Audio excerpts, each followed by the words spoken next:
এর rate of divorce কেন এত বেড়েছে, এর কারণ কিন্তু অন্য কিচ্ছু নয়, এর কারণটা কিন্তু স্বাধীনতা।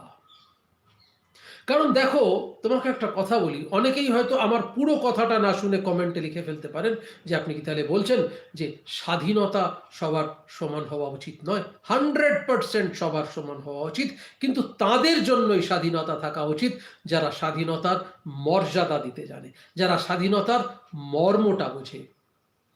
আপনি আপনার স্ত্রীকে স্বাধীনতা দিয়েছেন মানে এই নয় যে আপনার স্ত্রী, আপনি কখন বাড়ি ঢুকলেন, আপনি কখন আপনার নিজের জলটা গড়িয়ে খেলেন, অফিস থেকে ফিরে আপনি চা গরম করে খেলেন মাইক্রোওয়েভে, আর আপনার স্ত্রী মোবাইলে লাইভ করছেন, ফেসবুকে লাইভ করছেন, চ্যাটিং করছেন।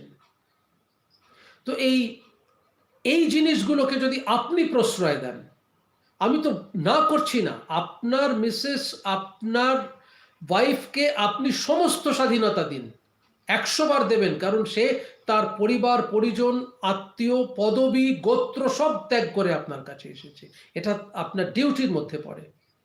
কিন্তু পাশাপাশি আপনি কিভাবে রাখবেন জিনিসটাকে, আপনি যদি বুক পকেটে কিছু খুচরো পয়সা নিয়ে নিচু হয়ে জুতোর ফিতে বাঁধতে যান, পয়সা তো পড়ে যাবেই দাদা ভাই। পয়সা তো বুক পকেটে রাখার জিনিস নয়, সেটা তো আপনার প্যান্টের পকেটে রাখার কথা ছিল।